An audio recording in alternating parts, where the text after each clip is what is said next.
Okay, good afternoon to all. Welcome to our physics class. Am I audible? Okay, fine. আমরা আজকে আমাদের প্রথম physics ক্লাসে introduce করতে চলেছি for the preparation of the GNM and nursing course, entrance test basically. তো আমাদের physics শুরু করার আগে আমরা মেন ধারণাটা নিয়ে নেব। আমাদের যে কটা চ্যাপ্টার আছে সেই কটা চ্যাপ্টারে আমরা খুব ভালো করে পড়ব with practice of the MCQ question paper. তো আমাদের ফার্স্ট চ্যাপ্টার হচ্ছে unit and dimension of physical quantity. Fine, অর্থাৎ তোমরা ছোটবেলায় যেটা পড়েছো যে ভৌত রাশির একক এবং মাত্রা, এটা সবাই তোমরা যখন ক্লাস 9-10-এ ছিলে তোমরা এটা পড়েছো। 11-12-এ যদি কারো বেসিক সায়েন্স থেকে থাকে তারাও এটা পড়েছো। তো আজকে আমরা সেই চ্যাপ্টারটা থেকেই শুরু করব। Fine, unit and dimension of physical quantity. তো প্রথমে আমরা যেটা করব সেটা হচ্ছে পড়ার আগে যখন আমরা চ্যাপ্টারে ঢুকবো তার আগে আমরা প্রথমেই গোটা চ্যাপ্টারটাকে একটা ম্যাপিং করে নেব। অর্থাৎ ম্যাপিং করে নেব মানে চ্যাপ্টারটাকে আমরা 3টে পার্টে সাজিয়ে নেব। যে কোনো চ্যাপ্টার আমরা যখন পড়বো পড়ার আগে আমাদের কাজ হবে আমরা চ্যাপ্টারটাকে ম্যাপিং করে নেব। অর্থাৎ কোনো একটা চ্যাপ্টারের মধ্যে আমার কি কি পার্ট আছে সেই পার্টটাকে আমি আগে সাজিয়ে নেব এবং সেই পার্টগুলো আমি কমপ্লিট করব। তো আমাদের first chapter unit and dimension of physical quantity. তো এই চ্যাপ্টারটাকে আমি প্রথমে কিভাবে ম্যাপিং করব, এই চ্যাপ্টারটা পড়তে গেলে আমাকে 3টে পার্ট পড়তে হবে। ফাইন, তাহলে সেই 3টে পার্ট কি কি? The first part is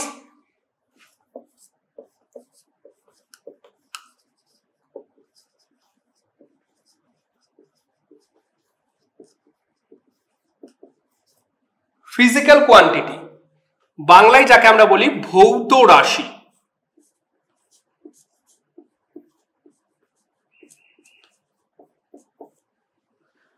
second part হচ্ছে ডাইমেনশন, যাকে আমরা বলি মাত্রা বাংলায়। and the third part is unit, একে বলি একক। একটু নোট ডাউন করবে তোমরা। গোটা চ্যাপ্টারটাকে আমরা 3টে পার্টে সাজিয়ে নিয়েছি, এটাকেই বলে ম্যাপিং। অর্থাৎ এই 3টে পার্টকে যদি আমরা কমপ্লিট করতে পারি আমরা গোটা চ্যাপ্টারটাকে কমপ্লিট করে ফেলবো। ফাইন, তো first part is physical quantity, ভৌত রাশি। সেকেন্ড পার্ট ইজ ডাইমেনশন, মাত্রা। and the third part is unit, একক। বোঝা গেল?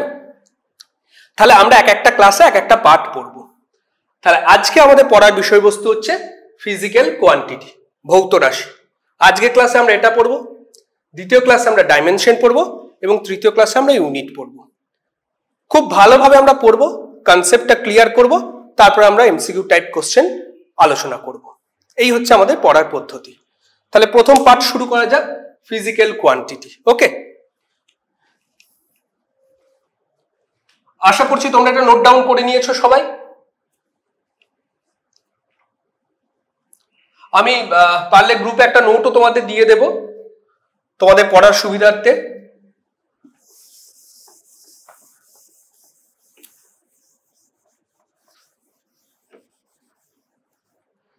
তাহলে ফার্স্ট পার্ট আজকে আমাদের পড়ার বিষয়বস্তু সেটা হচ্ছে ফিজিক্যাল কোয়ান্টিটি। ওকে, তাহলে প্রথম পার্ট হবে যে ফিজিক্যাল কোয়ান্টিটি অর্থাৎ ভৌত রাশি কাকে বলে। What is the definition of the physical quantity বা what is the physical quantity, ভৌত রাশি কাকে বলে, অর্থাৎ ভৌত রাশি জিনিসটা কি আমরা সেটা শিখব। তাহলে প্রথম পার্ট আমরা যেটা পড়বো সেটা হচ্ছে ভৌত রাশি কাকে বলে, অর্থাৎ ভৌত রাশির সংজ্ঞা বা ইংরেজিতে যাকে আমরা বলি ডেফিনিশন।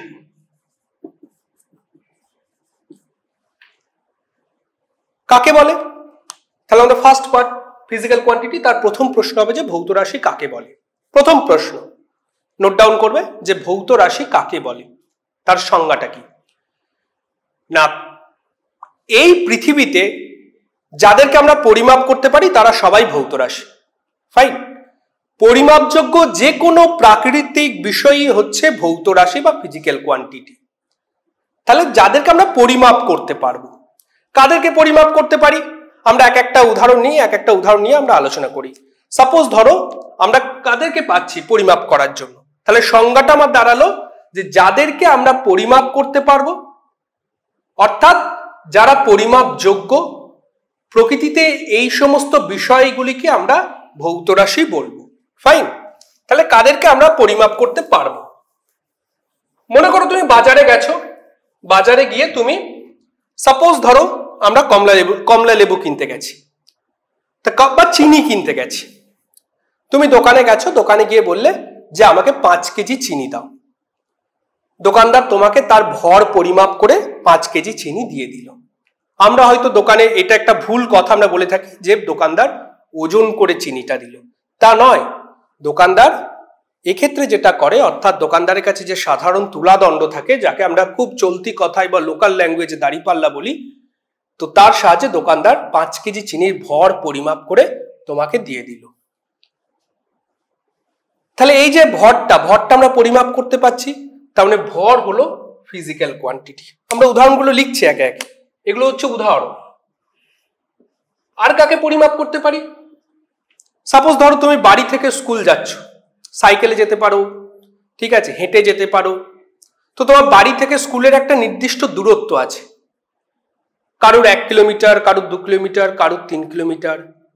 তাহলে এখানে দূরত্বকেও আমরা পরিমাপ করতে পারি। তাহলে যেহেতু আমরা দূরত্বকে পরিমাপ করতে পারি বলেই তো আমরা কখনো বলি যে আমার বাড়ি থেকে স্কুলের দূরত্ব 1 কিলোমিটার বা আমার বাড়ি থেকে বাজারের দূরত্ব 2 কিলোমিটার। তাহলে এই যে আমরা পরিমাপ করতে পারছি, তাহলে দূরত্বকে পরিমাপ করা যায়। সুতরাং দূরত্ব একটি ভৌত রাশি বা ফিজিক্যাল কোয়ান্টিটি। ফাইন, আর কাকে পরিমাপ করতে পারি? সাপোজ ধরো তুমি পরীক্ষা দিচ্ছ, পরীক্ষাতে তোমার জন্য 3 ঘন্টা সময় বরাদ্দ। 3 ঘন্টা যতক্ষণ, যেই তোমার 3 ঘন্টা অতিক্রম করে যাবে, তোমাকে কিন্তু তোমার শিক্ষক মহাশয় আর 1 সেকেন্ডও এক্সট্রা সময় দেবে না। তাহলে শিক্ষক মহাশয় কিন্তু পরিমাপ করে নিয়েছেন যে 3 ঘন্টা সময়টা পরিমাপ করেই তোমাকে লিখতে দিয়েছে। তাহলে সময়কেও কিন্তু পরিমাপ করা যায়। হ্যাঁ, পরিমাপ করা যায়। তো আমরা ঘড়ির সাহায্যে সময়কে পরিমাপ করি বা স্টপ ওয়াচের সাহায্যেও করি, যে 5 মিনিট, 10 মিনিট, 15 মিনিট, কখনো 1 ঘন্টা। তুমি কোথাও একটা বন্ধুর সঙ্গে ঘুরতে গেছো, বন্ধু বললো তুমি 10 মিনিট দাঁড়াও, তুমি কিন্তু সময়টা পরিমাপ করতে পারবে ঘড়ি ধরে, যেমন 10 মিনিট বলতে কতটা। তার মানে আমরা সময়কেও পরিমাপ করতে পারি। তাহলে সময়ও হবে রাশি।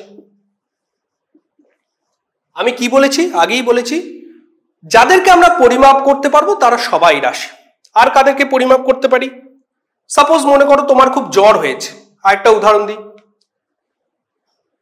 যেহেতু যখন তোমার খুব জ্বর হয়, দেখবে তোমার বাড়িতে কি করা হয়, তোমার বাড়ির যে গার্জেন আছেন বা যে পেরেন্টস আছেন, তারা একটা, তুমি যদি ডাক্তারখানায় যাও, দেখবে থার্মোমিটার নিয়ে তোমার গায়ের টেম্পারেচারকে পরিমাপ করে, যে তোমার গায়ের টেম্পারেচার স্বাভাবিক অবস্থায় আছে নাকি গায়ের টেম্পারেচার বেড়েছে।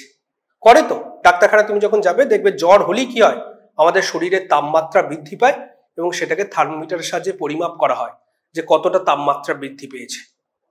তাহলে তাপমাত্রাকে পরিমাপ করা যায়, আমরা থার্মোমিটারের সাহায্যে পরিমাপ করি। তাহলে তাপমাত্রাও একটি রাশি। আর কাকে পরিমাপ করা যায়?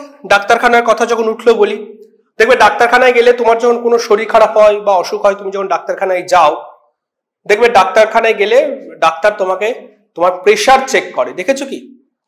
একটা নির্দিষ্ট একটা যন্ত্র থাকে, যন্ত্রটার নাম হলো স্ফিগমোম্যানোমিটার। সেই যন্ত্র দিয়ে দেখবে তোমার প্রেশারটা চেক করা হয়। নিশ্চয়ই সবারই প্রেশার চেক করার অনুভূতি আছে।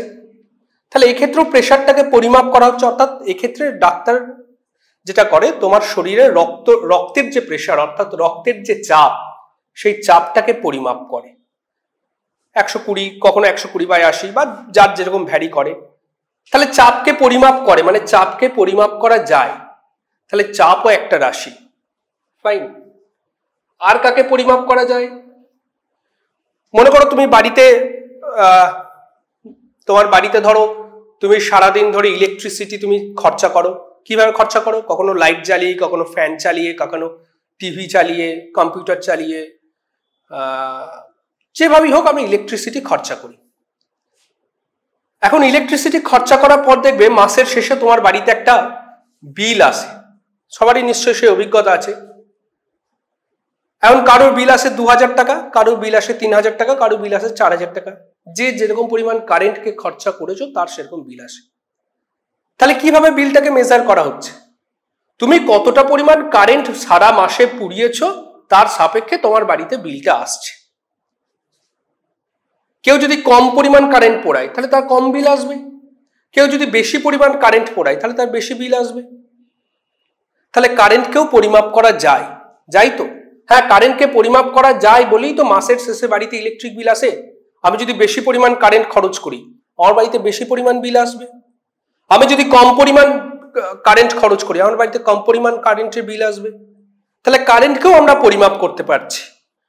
অর্থাৎ কারেন্টের বাংলা হচ্ছে প্রবাহ মাত্রা, ইংরেজিতে যাকে আমরা বলি কারেন্ট। আমরা ইংরেজি কথাটাই বেশি সচরাচর ব্যবহার করি এক্ষেত্রে, কারেন্ট। আমি ইংরেজিটাও লিখে রাখলাম, কারেন্ট। তাহলে কারেন্টকে পরিমাপ করা যায়, তাহলে কারেন্টও রাশি।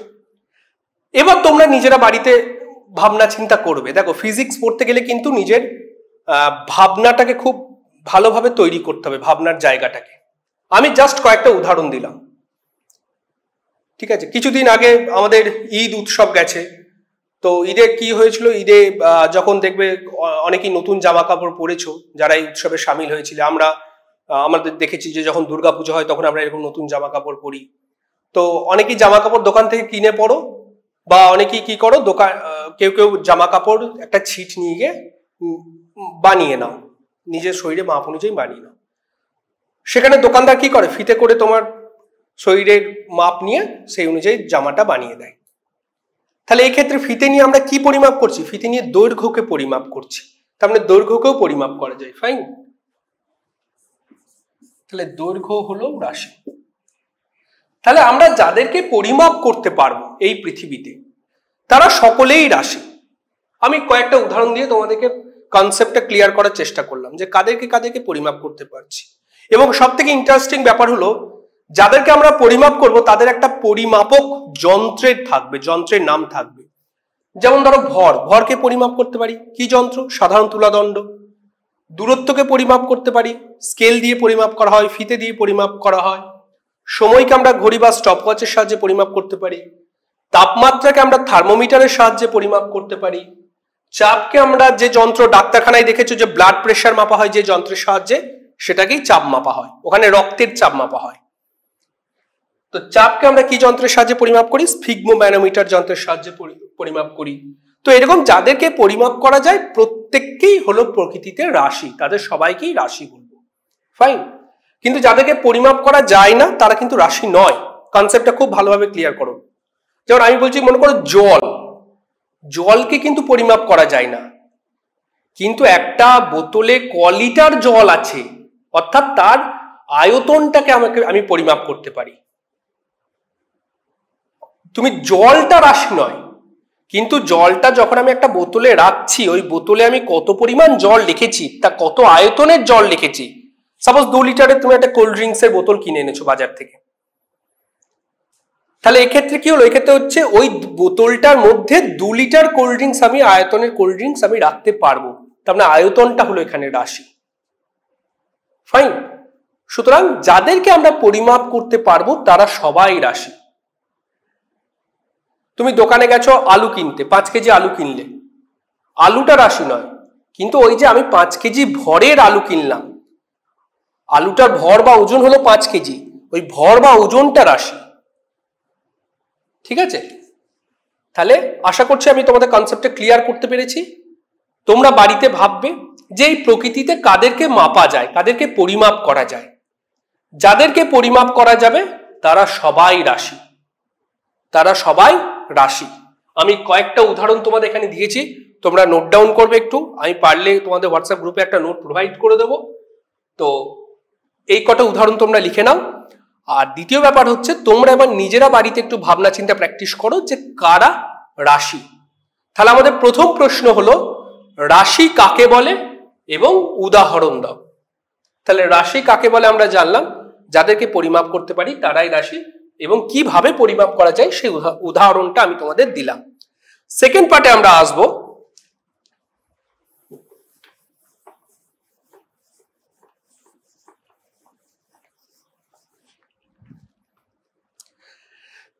সেকেন্ড পার্ট হচ্ছে রাশির প্রকারভেদ। রাশির প্রকারভেদ অর্থাৎ ফিজিক্যাল কোয়ান্টিটিকে আমরা কটা ভাগে ভাগ করতে পারি। কটা ভাগে ভাগ করতে পারি না, মূলত আমরা ভাগ করতে পারি দু ভাগে। একটা হচ্ছে তার গঠনগত দিক থেকে ভাগ করা যায়, আর একটা হচ্ছে তার কার্যগত দিক থেকে ভাগ করা যায়। দু ভাগে মূলত ভাগ করা যায় রাশিকে। একটা গঠনগত দিকে ভাগ করা যায় আর একটা কার্যগত দিকে ভাগ করা যায়। গঠনগত দিকে রাশিকে দুটি ভাগে ভাগ করা যায়। কি কিভাবে? একটি হচ্ছে মৌলিক রাশি,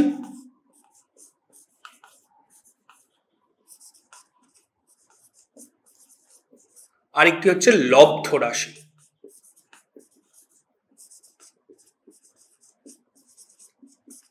আর কার্যগতভাবে রাশিকে দুভাগে ভাগ করা যায়। একটি হচ্ছে স্কেলার রাশি আর একটি হচ্ছে ভেক্টর রাশি। তাহলে রাশির প্রকারভেদ আমরা দেখছি মূলত দুটো টাইপ অনুযায়ী আমরা রাশিকে ভাগ করতে পারি। দুটো টাইপ অনুযায়ী, একটা হচ্ছে গঠনগত টাইপ অনুযায়ী আমরা রাশিকে ভাগ করতে পারি, মৌলিক রাশি আর লব্ধ রাশি দুটি ভাগে। আর একটা হচ্ছে কার্যগতভাবে আমরা রাশিকে ভাগ করতে পারি, একটি স্কেলার রাশি আর একটি হলো ভেক্টর রাশি। ফাইন, ছকটা করে নেবে। তাহলে আমাদের কাজ হবে এই চার প্রকার রাশিকে পড়া, তাহলেই আমাদের পুরো রাশির পার্টটা শেষ হয়ে যাবে। ফাইন, আমরা তিনটে পার্টে চ্যাপ্টারকে প্রথমেই ভাগ করেছি। প্রথম পার্ট ছিল ভৌত রাশি, দ্বিতীয় পার্ট মাত্রা, তৃতীয় পার্ট একক। আমরা আজকে কি পড়বো? আজকে শুধু ভৌত রাশির জায়গাটা পড়বো, অর্থাৎ ফিজিক্যাল কোয়ান্টিটির জায়গাটা পড়বো। ফিজিক্যাল কোয়ান্টিটিতে আমরা যা পড়লাম তার সঙ্গে যদি আমরা এই চারটে রাশি কাকে বলে পড়ে নিতে পারি উদাহরণ সহ, তাহলে আমাদের রাশির জায়গাটা ক্লিয়ার হয়ে যাবে। ফাইন। আর দ্বিতীয় দিন আমরা তারপরে শুরু করব মাত্রা। তাহলে আজকে আমরা রাশির পাটে এই কটা জিনিস পড়ব। তাহলে আশা করি ছকটা তোমরা করে নিয়েছো গঠনগত দিকে আর কার্যগত দিকে। গঠনগত দিকে হচ্ছে মৌলিক রাশি, লব্ধ রাশি, কার্যগত দিক থেকে হচ্ছে দুই ভাগে স্কেলার রাশি আর ভেক্টর রাশি। তাহলে আমরা প্রথম পড়ব মৌলিক রাশি কাকে বলে। তাহলে ফার্স্ট পার্ট হচ্ছে মৌলিক রাশি কাকে বলে। দেখো, মৌলিক রাশি হচ্ছে, মৌলিক শব্দের অর্থ হচ্ছে যে নিজে স্বতন্ত্র, যে নিজে স্বতন্ত্র, যে অন্য কারোর উপর ডিপেন্ড করে না, যে অন্য কারোর উপর ডিপেন্ড করে না। ফাইন, নিজস্ব একটা স্বতন্ত্রতা যার মধ্যে থাকবে সেই হচ্ছে মৌলিক।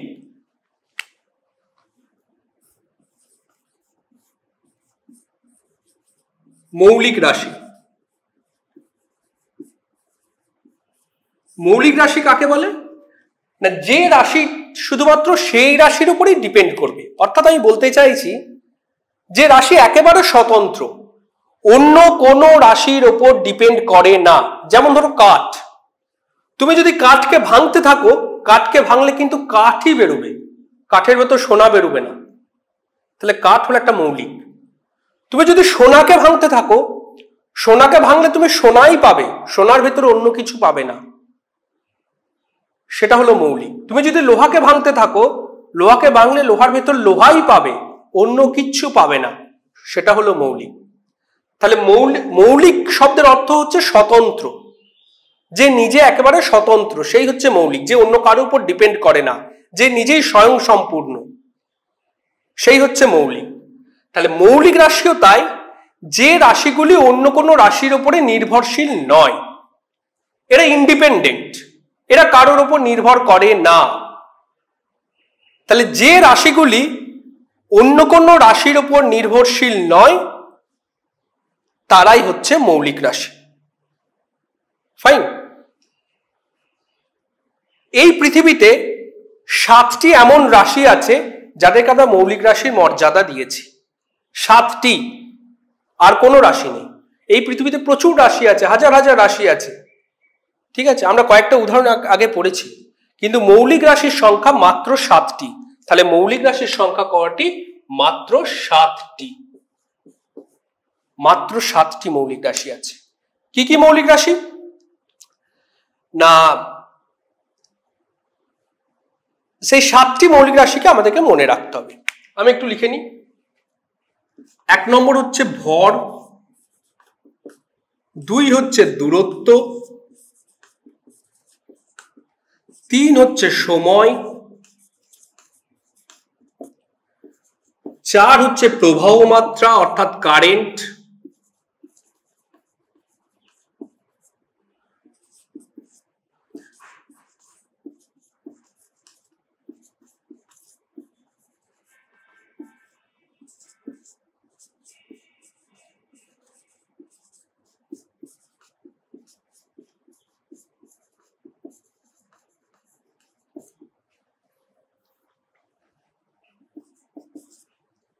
দেখো ভর, দূরত্ব, সময়, প্রবাহ মাত্রা, দীপন প্রাবল্য, এই শব্দগুলো হয়তো তোমরা এখন নাম শোনোনি, তোমরা হয়তো আজকে প্রথম পড়ছো তো রাশি কাকে বলে।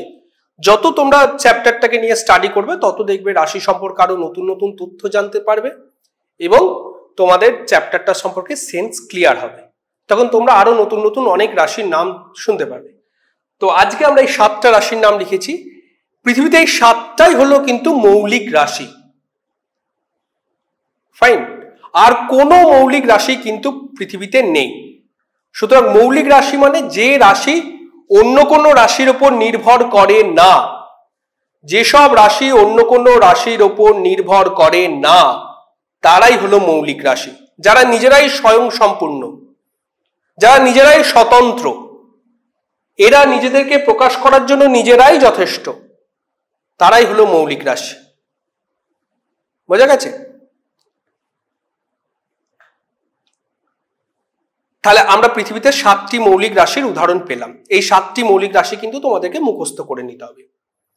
দ্বিতীয়ত হচ্ছে লব্ধ রাশি। মৌলিক রাশি হলো, মৌলিক রাশির পর আমরা আসছি লব্ধ রাশি। হ্যাঁ বলো, হ্যাঁ কত নাম্বার? দেখো আমি বলে দিচ্ছি, ভর, দূরত্ব, ভর হয়েছে, দূরত্ব, সময়, আচ্ছা প্রবাহ মাত্রা, তাপমাত্রা, আচ্ছা তাপমাত্রাটা লিখে নাও 5 নম্বরে লেখো তাপমাত্রা হয়েছে। 6 হচ্ছে দীপন প্রাবল্য, দীপন প্রাবল্য, দীপন প্রাবল্য, আচ্ছা দীপন প্রাবল্য। আর সাথে হচ্ছে পদার্থের পরিমাণ, পদার্থের পরিমাণ, পদার্থের পরিমাণ হয়েছে। ওকে ফাইন, তাহলে এই কটা আমাদের হচ্ছে মৌলিক রাশি। নেক্সট হচ্ছে লব্ধ রাশি। লব্ধ রাশি কাকে বলে? দেখো মৌলিক রাশি ছিল ইন্ডিপেন্ডেন্ট, অর্থাৎ মৌলিক রাশি কারো উপর নির্ভর করবে না। লব্ধ রাশি ঠিক তার উল্টো, এই রাশি একজন আরেকজনের উপর নির্ভর করবে, ডিপেন্ডেন্ট। এরকম রাশিগুলোকে আমরা বলবো লব্ধ রাশি। এরকম রাশিগুলোকে আমরা কি বলবো? লব্ধ রাশি। অর্থাৎ লব্ধ রাশি কিন্তু একজন আরেকজনের উপর নির্ভর করবে, লব্ধ রাশি। লব্ধ রাশি কি হবে? একজন আরেকজনের উপর নির্ভর করবে। ফাইন, তারা ইন্ডিপেন্ডেন্ট নয়, তারা ডিপেন্ডেন্ট। তাহলে কারা লব্ধ রাশি? আমি যে 7টা রাশির উদাহরণ লিখেছি মৌলিক রাশিতে, তাদের সেই 7টাকে বাদ দিয়ে সবাই লব্ধ রাশি। সেই 7টা রাশিকে বাদ দিয়ে সবাই লব্ধ রাশি। যে কেউ, তোমরা নিশ্চয়ই খাতাতে নোট ডাউন করেছো 7টা রাশির নাম, তাহলে সেই 7টা রাশিকে তোমরা বাদ দিয়ে দেবে। সেই 7টা রাশিকে বাদ দেওয়ার পর বাকি যে রাশিগুলো পড়ে থাকবে তারা সবাই লব্ধ রাশি। যে কোনো বল, কার্য, ঠিক আছে, ক্ষমতা, যাদেরকে তোমরা ধরবে তারা সবাই লব্ধ রাশি। ঠিক আছে, কারণ এরা একে অপরের উপর ডিপেন্ড করে। ক্ষেত্রফল, আয়তন, ত্বরণ, ঠিক আছে, যাদেরকে তোমরা ধরবে কার কার উপর ডিপেন্ড করে? বল ডিপেন্ড করে হচ্ছে ভরের উপরে, বল ডিপেন্ড করে ত্বরণের উপরে, কার্য আবার বলের উপরে ডিপেন্ড করে, ক্ষমতা আবার কার্যের উপরে ডিপেন্ড করে। সুতরাং সবাই এরা কি করে, এরা নিজেকে নিজেরা প্রকাশ করতে পারে না, এদেরকে প্রকাশ করতে গেলে কারোর ওপর সাহায্য নিয়ে প্রকাশ করতে হয়, তাই এরা লব্ধ রাশি। ফাইন, এরা ইন্ডিপেন্ডেন্ট নয়। তাহলে যে 7টা রাশির উদাহরণ আমরা মৌলিক রাশিতে লিখেছিলাম তাদেরকে বাদ দিয়ে বাকি সবাই হচ্ছে লব্ধ রাশি। নেক্সট হচ্ছে স্কেলার রাশি এন্ড ভেক্টর রাশি। তাহলে গঠনগত দিক থেকে আমরা রাশিকে দুই ভাগে ভাগ করেছিলাম, একটা হলো মৌলিক রাশি আর একটা হলো লব্ধ রাশি। এবার আসছে কার্যগত দিক থেকে আমরা রাশিকে দুটি ভাগে ভাগ করেছি। কি গত? কার্যগত। কি ভাগ করেছি কার্যগত ভাবে? একটা স্কেলার আর একটা ভেক্টর। ইংরেজিতেই লিখলাম, another is vector. ফাইন। ছোটবেলায় পড়েছো, 9-10 নিশ্চয়ই তোমরা পড়ে এসেছো স্কেলার রাশি কাকে বলে। স্কেলার রাশির একটি বৈশিষ্ট্য আছে, যে রাশির মান আছে কিন্তু দিক নেই। যে রাশির মান আছে কিন্তু দিক নেই তাকে স্কেলার বলে। আর ভেক্টর কি? মান ও দিক উভয়ই আছে, উভয়ই আছে। ফাইন। এখন এই কথাটা আমি বলেছি ফিজিক্স পড়তে গেলে তোমাকে কনসেপ্টটাকে খুব ভালোভাবে ক্লিয়ার করতে হবে। মান আছে দিক নেই, মান আছে দিক নেই কথার অর্থ কি? আর মান এবং দিক দুই আছে কথার অর্থ কি? সাপোজ ধরো আমি উদাহরণ দিচ্ছি যে মান আছে দিক নেই, তাহলে আমাদের এখন পড়ার বিষয়বস্তু হচ্ছে স্কেলার রাশি। স্কেলার রাশির মান আছে কিন্তু দিক নেই। এই কথার অর্থ হলো, সাপোজ ধরো আমি রাশির উদাহরণ যখন দিয়েছিলাম তখন আমি একটি উদাহরণ দিয়েছিলাম ভর। ভরকে আমরা পরিমাপ করতে পারি, তাই ভর রাশি। কি করে ভরকে পরিমাপ করি? আমি দোকানে যাচ্ছি, সাপোজ আমি চিনি কিনতে গেলাম, দোকানদার কি করলেন, 5 কেজি চিনি আমাকে তার ভরটাকে পরিমাপ করে আমার হাতে দিলেন। এবার তুমি ওই 5 কেজি চিনিটা দোকানে পরিমাপ করে নিলে, দোকানে পরিমাপ করে নিয়ে আসার পর তুমি তোমার বাড়িতে নিয়ে এলে, বাড়িতে তুমি পরিমাপ করো। পরিমাপ করলে দেখবে সেই চিনির ভর কিন্তু 5 কেজি আছে, নিশ্চয়ই পরিবর্তন হবে না। তুমি দোকানে গিয়ে কোনো একটা জিনিস 5 কেজি কিনে আনলে, বাড়িতে এসে যদি পরিমাপ করো তাহলে তার ভরটা 5 কেজিই থাকবে, নিশ্চয়ই তাই তো থাকে নাকি? দোকানে একরকম ভর হয় বা বাড়িতে একরকম ভর হয় তা তো নয়। দোকানে তুমি যা পরিমাপ করেছো বাড়িতে এনে দেখবে সেই একই পরিমাপ আছে। এবার তুমি দিকগুলোকে পরিবর্তন করো। মনে করো দোকান থেকে তুমি বাড়িতে নিয়ে এলে, বাড়ি থেকে তুমি তোমার স্কুলে নিয়ে চলে যাও, স্কুলে গিয়ে পরিমাপ করো, দেখবে চিনির ভরটা 5 কেজিই আছে। তুমি উত্তরে হিমালয় পর্বতে নিয়ে চলে যাও, চিনির ভরটাকে পরিমাপ করো, দেখবে 5 কেজিই আছে। তুমি পূর্বে বাংলাদেশে নিয়ে চলে যাও, চিনির ভরটাকে পরিমাপ করো, দেখবে 5 কেজি আছে। পশ্চিমে মনে করো তুমি রাজস্থানে নিয়ে চলে গেলে, দেখবে চিনির ভর 5 কেজিই থাকবে। এবং আমি বলছি তুমি মনে করো দক্ষিণে মনে করো ইন্দিরা পয়েন্টে নিয়ে গেলে, দেখবে চিনির ভর কিন্তু 5 কেজিই আছে। ফাইন। অর্থাৎ আমি বলতে চাইছি বারবার যে তুমি দিক পরিবর্তন করলে, একবার পূর্ব থেকে পশ্চিম, পশ্চিম থেকে উত্তর থেকে দক্ষিণ, দিক পরিবর্তনের সঙ্গে সঙ্গে তোমার যে ভরটার যে পরিমাপ, ভরটার যে মান 5 কেজি, তার কি কোনো পরিবর্তন হলো? তার কিন্তু কোনো পরিবর্তন হলো না। ফাইন। সুতরাং দিক পরিবর্তনের সঙ্গে সঙ্গে ভরের কোনো পরিবর্তন হলো না, অর্থাৎ মানটার কোনো পরিবর্তন হলো না। এই সব রাশিগুলোকে আমরা বলি স্কেলার রাশি। তাই লিখেছি মান আছে দিক নেই। আমি আরেকটা উদাহরণ দিই। মনে করো সাপোজ এটা একটা মার্কার, এই মার্কারটার দৈর্ঘ্য হচ্ছে 10 সেন্টিমিটার। কত? 10 সেন্টিমিটার। এটা আমি যেখানে পড়াচ্ছি আমাদের কলেজে, সেই কলেজে দাঁড়িয়ে আমি এই মার্কারটার দৈর্ঘ্য মাপলাম 10 সেন্টিমিটার।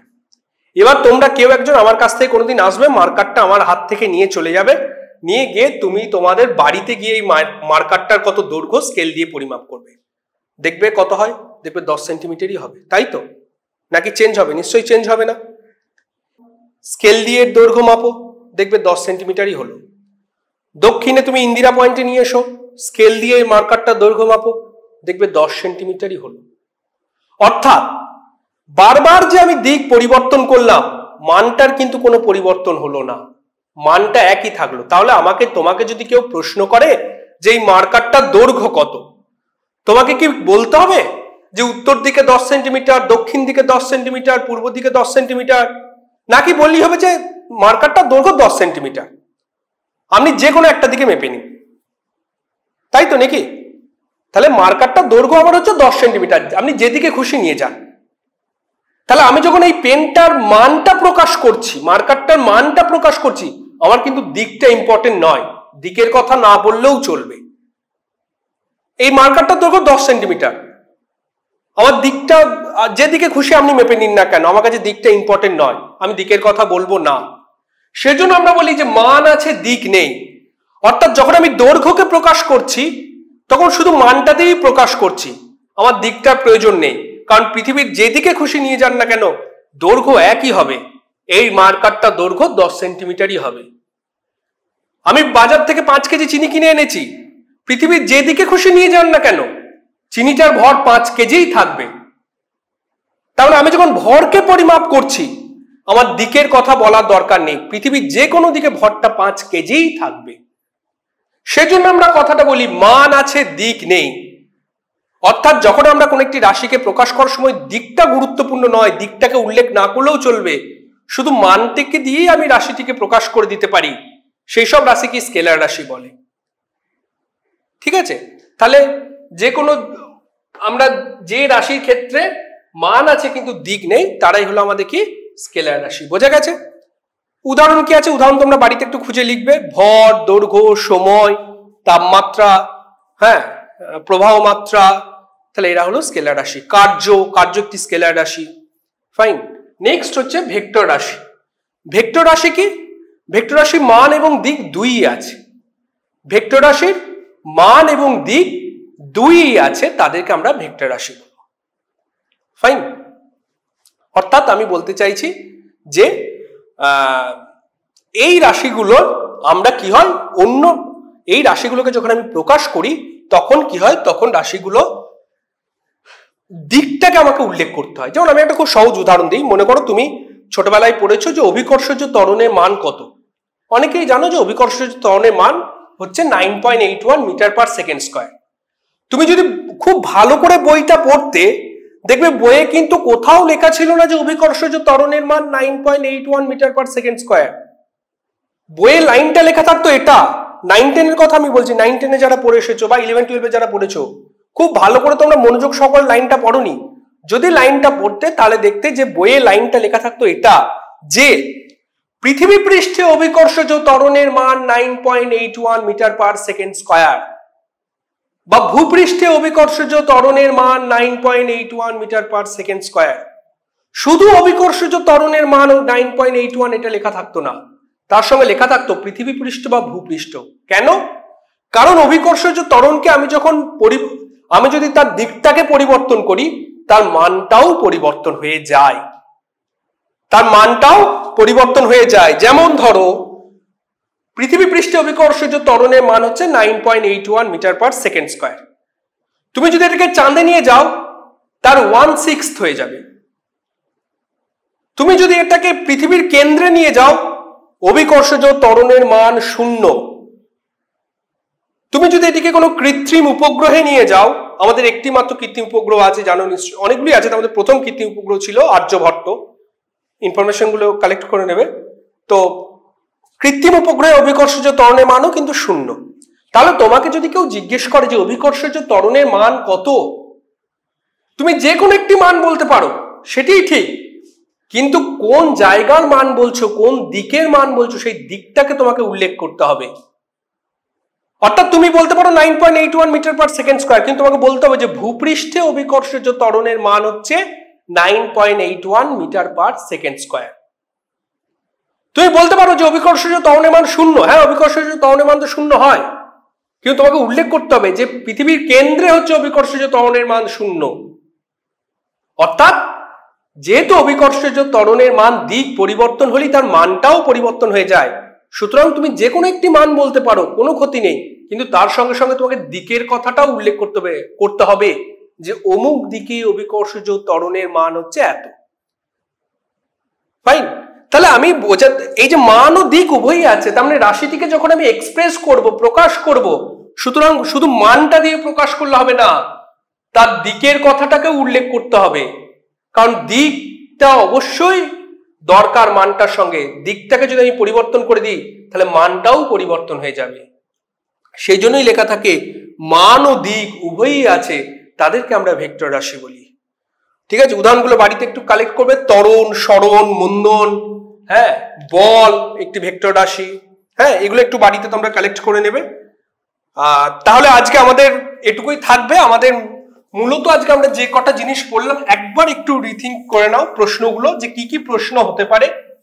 না, আমাদের মূলত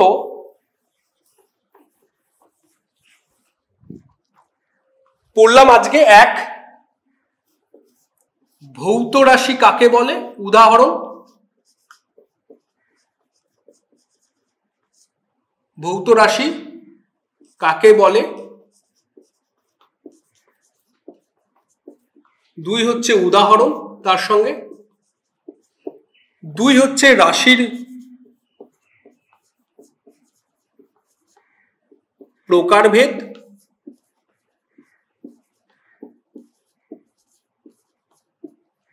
ডেফিনেটলি গঠনগত এবং কার্যগত দুভাবেই তোমাকে লিখতে হবে, গঠনগত প্লাস কার্যগত।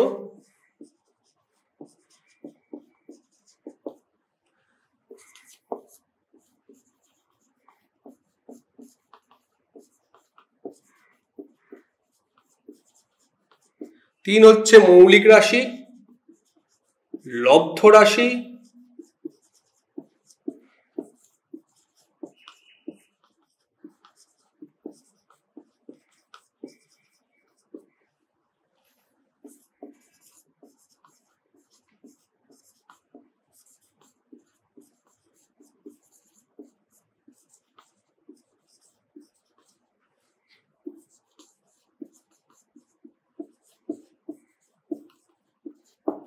কাকে বলে তার উদাহরণ। তাহলে এটা একটু তোমরা স্ক্রিনশট নিয়ে নিতে পারো বা একটু লিখে নিতে পারো। এই কটা কোশ্চেন আমরা আজকে পড়েছি। ভৌত রাশি কাকে বলে উদাহরণ, রাশির প্রকারভেদ গঠনগত ও কার্যগত দিক থেকে, আর তিন হচ্ছে মৌলিক রাশি, লব্ধ রাশি, স্কেলার রাশি এবং ভেক্টর রাশি কাকে বলে উদাহরণ। মানে এই কটা আমাদের পয়েন্ট আজকে পড়া হয়েছে। ফাইন, আচ্ছা, তাহলে আমরা গোটা চ্যাপ্টারটাকে প্রথমে ম্যাপিং করে নিয়েছিলাম। আজকে ম্যাপিং অনুযায়ী আজকে আমাদের শুধু রাশি পড়ার কথা ছিল, রাশি পড়লাম। রাশি থেকে আমরা এই কটা পয়েন্টকে পড়েছি। এই কটা পয়েন্ট তোমরা একটু খাতায় নোট ডাউন করে নাও। আচ্ছা, কারো কি কোনো এনকোয়ারি আছে? বলো, কেউ কিছু জিজ্ঞেস করতে চাও? তোমাদের যার যেখানে অসুবিধা আছে কোনো রকম হেজিটেশন না রেখে বলো যে কে কোন জায়গাটা। হ্যাঁ বলো।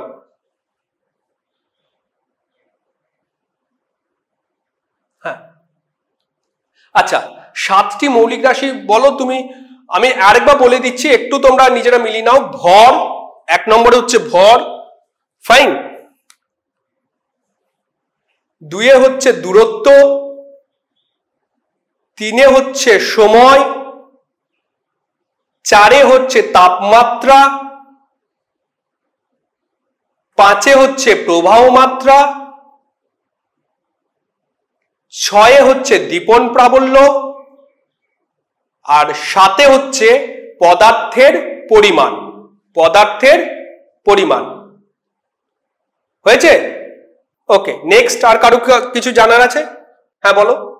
আচ্ছা, কারো কোনো হেজিটেশন রাখার জায়গা নেই। তোমাদের যা ইনকোয়ারি আছে তোমরা আমাকে করো, আমি আমার লেভেল বেসড থেকে তোমাদেরকে উত্তর দেওয়ার চেষ্টা করব। ওকে ফাইন, তাহলে আমরা আশা করছি যে কারো কোনো অসুবিধা নেই। তাহলে আমাদের আজকে এটুকুই। তোমরা খুব বাড়িতে মন দিয়ে এই কটা পয়েন্টকে পড়ো। আমরা পরের দিন এই পয়েন্টের উপর ভিত্তি করে এমসিকিউ প্র্যাকটিস করব, তাহলে আমাদের নলেজটা আরো কংক্রিট হবে। হ্যাঁ, আমরা আরো কমপ্লিট অ্যান্ড কংক্রিট ভাবে প্রিপারেশন নিতে পারবো। তো তোমাদের কাজ হচ্ছে অবশ্যই আজকের যে পড়াটা থাকলো সেটাকে বাড়িতে ভালো করে পড়া, যাতে আমরা কালকে ভালো করে প্র্যাকটিস করতে পারি। ফাইন, নেক্সট দিন আমাদের ডাইমেনশন হবে। ওকে, থ্যাংক ইউ ভেরি মাচ।